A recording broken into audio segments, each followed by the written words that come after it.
Saad in Karachi, you're talking Yay. to Eric and Matt. Hey. Hey, Saad. So, Matt, I'm so glad to talk to you again. happy to talk to you too. So, Matt, last time Saad called in, it was toward the end of the show, and Saad had said that there was a lot of scientific evidence that is found in the Quran, which makes the Quran, true. And so we said, hey, could you give us some of that evidence? Let's investigate it. And Saad said, well, I actually don't have that on me. And so we invited them to call back. Cool. And so Saad is calling back. Can we make sure we cautiously go through one thing at a time and not like 20 things? Well, yeah, I mean, I think Saad would understand that we'd have to, piece them through. Right? Oh, okay. All right. So what evidence did you want to bring forward today? Well, first is on embryonic development. So there's this, so the chapter is from the Quran. It's chapter 23, verse 12 to 14. Okay. Is this where it describes the embryo as looking like chewed gum? Yes. Yeah. How is that remotely scientific evidence of anything? Because, and I'm asking this, do you think that people there at that time had never seen an embryo? Well, they hadn't, but God had. No, why would you? Okay, see, this is a problem with people in modern culture, especially city people, who think that people who were farmers and ranchers a long time did ago not see embryos. Miscarriages happen all the time with animals and with humans. The very notion that at any point in recorded history there was nobody who was familiar with what an embryo looked like is bizarre. It's absurd. We've always known what we knew about it specifically is perhaps subject to debate. But saying that there's an embryo that looks like chewed gum is not surprising. And it doesn't enlighten us about anything at all that's scientific. So here's a passage that isn't remarkable, and yet you're viewing it as if there's some profound scientific information there when there's not. Hello? Well, yeah. In my opinion, well, I can understand where you're coming from, but 1400 years ago, back in when the Arabs back then, there were a lot of illiterate people over there. There were really no scientists or doctors or engineers back then. Do you think that Did I mention scientists or doctors? Yeah, saying Not something once. looks like chewed gum is not scientific. But also, I didn't mention science or doctors. I mentioned farmers and people. Miscarriages happened at an astonishing rate back then, and anybody who was a rancher knew about this. We knew about breeding even before we knew about genetics. This is how we ended up with domesticated animals and dogs.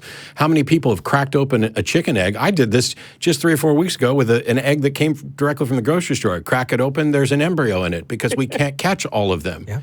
So that's true. That's gross, by the way. To point to this passage and say, hey, look, the Quran describes an embryo as if it was chewed gum, is like saying, hey, 1,400 years ago, or actually 700 years ago, people look back or some of those people then would have described this as if it was chewed gum or some sort of mass.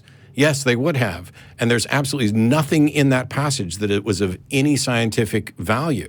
And the other problem here, which you're going to get to when you get to your next one, is that when people say, oh, well, the Bible tells us things about science or the Quran tells us things about science, even if the Quran described the gene theory or the germ theory of disease, that is of no use to us as a pronouncement from a holy book until such time as science confirms it. And then you also have to look at what other passages were made where the where the pronouncements were actually shown to be wrong by science. So when we talk about like the Quran having passages that, oh, these couldn't have been known by people. Well, that's the first one people go to. It's the first one you went to. And yet I think that you would have to admit it's not remarkable at all. People would have known this. Some people, not everybody. But it doesn't matter who's illiterate. Or that most were illiterate. Somebody knew this and wrote it down. You don't have to appeal to a God revealing information when it can happen when you crack open an egg or when your wife or one of your farm animals miscarries. What do you think, Saad? Does that evidence that you brought forward kind of maybe not hold as much weight? Well, honestly speaking, you guys always have the good answers to these things. So, and plus, I'm not really an expert on the Quran myself. So, for me to to all I did basically was I tried to look at certain articles, at certain passages, and try to understand what they mean. Yeah. And this one was very interesting because, in my opinion, back then, people. The only way you could get information like this is from divine source. Okay, No, hang on. No. Hold on. That's not even First of remotely all, true. the fact that it's your opinion that the only way they could have got that information was a divine source is completely irrelevant. It's whether or not you have an informed opinion. Have you studied the history? Have you seen what other writings there were? Do you know what people knew about biology back then? I've studied Islamic history, and I know that those were the dark ages. They would literally bury babies alive back then. But- Women had zero But rights. does That doesn't answer my question. Yeah, does that remotely respond to the fact that people had seen those kinds of things at the time? You see, you've reached the conclusion that here's a report on something, and you've said the only way they could have known that was through divine intervention. Have you excluded time travelers? Oh, no, God. Well, there are tons and tons of other explanations, not just some kind of divine source. What you're doing is you're saying this is the very last thing. It can only be this. There are tons and tons and tons of other proposed things, right? Really kind of what I'm wondering is, Saad, are you investigating this and wanting to know the truth, or are you saying, I already have the truth, I'm looking for evidence that backs up my conclusion? Well, it's a bit of both. You see, why would you do the latter at all? The latter to investigate the truth, or No. to know the truth? No. Why would you say, I have the answer, I'm only going to look up what confirms my answer? Right? I'm only going to find evidence that confirms what I've already concluded. I'm going to tell you a quick story because it comes right out of my show. Sir Arthur Conan Doyle and Harry Houdini were good friends. And Sir Arthur Conan Doyle famously wrote Sherlock Holmes and gave this statement of, once you've eliminated all other possibilities, whatever remains, however improbable, must be the right answer. And a lot of people think that this is a profound statement on skepticism. It's not. It is a fallacious thing. I call it Doyle's fallacy, because the question is, how do you know you've eliminated all the possible explanations? In your case, and this is where we get an argument from personal incredulity, which is a fallacy, you took a look at this, and based on the information you have, you don't think there's any way somebody could have known what an embryo looked like. And you also seem to think that chewed gum is an accurate description of embryo, which I would not say it actually is. And because you couldn't, your information did not allow you to come up with any other explanation, you jumped to the explanation that the best or only explanation was divine intervention. When Houdini would escape from ropes and chains, he would escape and the ropes would still be tied in knots and the chains would still be secured. And Sir Arthur Conan Doyle, in his infinite genius, concluded that he had ruled out all other possibilities and reached the conclusion that Houdini could physically dematerialize. This was his explanation for how Houdini could escape. We know that this is not the case. I can escape from things and have escaped from things even, well, it's not much to say faster than Houdini, because Houdini would sometimes take forever. But I can do those things, escape from ropes where the ropes are still knotted. Would it be reasonable for anybody to conclude that I can actually dematerialize? Of course not, because they can't have eliminated other possibilities. And so you're looking at the Quran and seeing this passage, and you're committing what I call Doyle's fallacy. You look at it and you say, wow, I can't imagine how people could have known about embryos, so it must have been divine knowledge and divine intervention. And yet I just described to you a number of different ways that people throughout all of recorded history and before could very well and likely did know about embryos. So how is that not a more plausible explanation than God told them? Well, at the same point, you're saying that it's possible that people knew about these things back then. But do you have? Let me say this to you. Do you have any strong proof that yes, there was one person back in 700 AD or 600 AD, whatever the time was, that actually knew about these things, other than what I'm telling you? So hold on, we're not actually making the claim. We're investigating yours, Saad.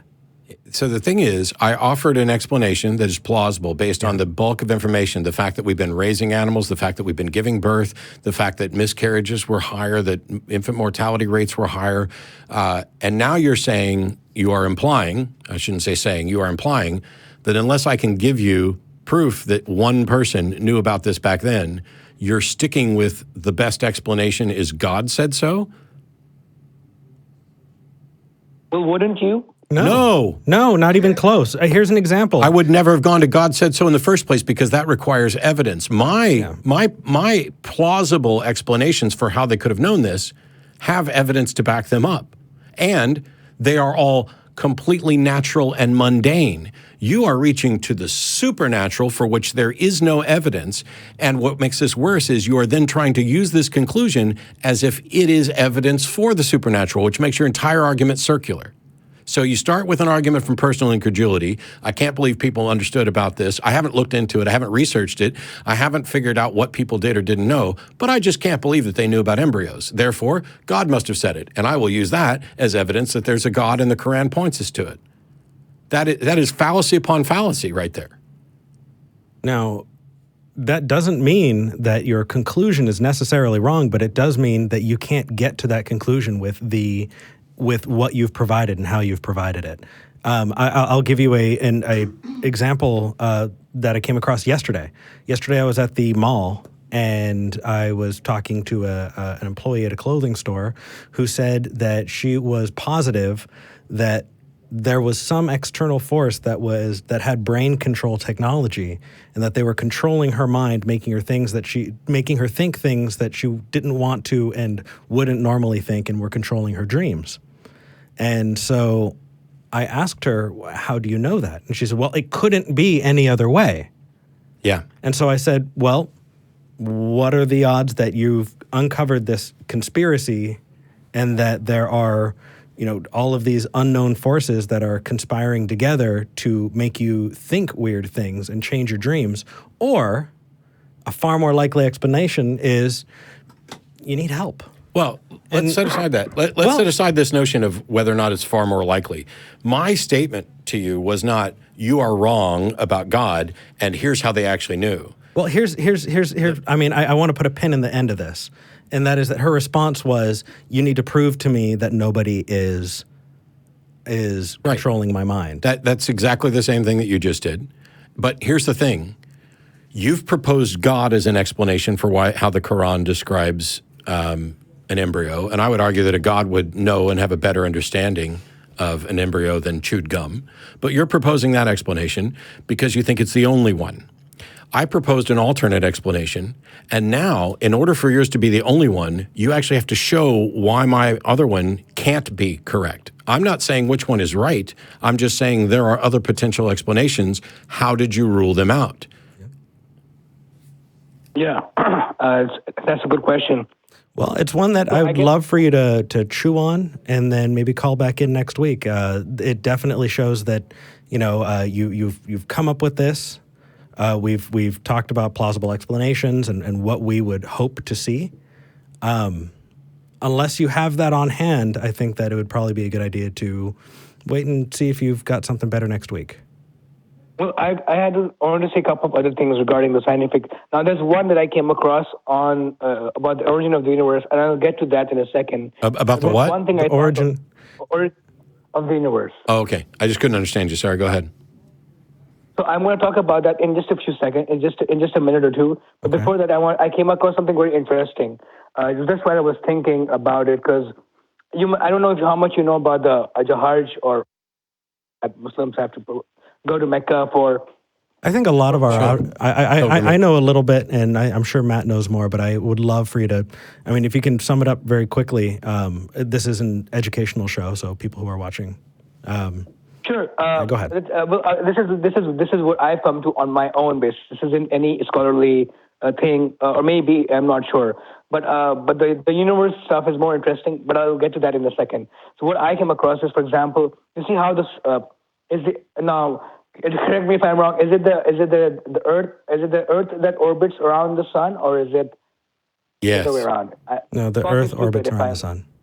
Okay, good. My Thanks for helping me out there. So when you're in the Mecca, there's the big holy mosque or the masjid. When you go inside, there's the big cube, the square black square cube that people usually take walk around it 7 times, basically circular motion. Hold on, Saad, is this convincing?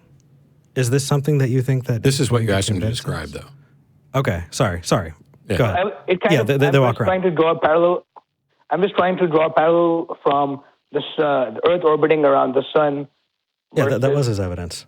Pilgrims walking around the square shaped. Kids play ring around the rosy. Well, the sun's not black, it's not square, and we don't just go around it 7 times. So apart from somebody goes around something and the Earth goes around something, I don't know how those two are connected. Yeah, and really, I mean, let's take a moment of honesty for a second. Is that convincing? Is that really convincing, Saad? To Muslims like me, yes. Well, to people who've already made up their mind, I totally get it. But I would hope that you would have the same standards that we would have, that you would want to know the same things for good reasons as we do. Because you're not going to hold yourself to a much lower standard than you would expect other people to, because I would hope that you would care about yourself more than that. Why is this so much more convincing to a Muslim than a non-Muslim? You're saying people walk around a cube. Yeah, let's imagine that it's actually a clear representation of the sun, and when you walk in, you always walk in it, you keep going around the same. We already knew that the Earth orbits the sun long before Islam even became a thing. So how would people doing something that is exactly what the Earth does attest to the truth of the religion?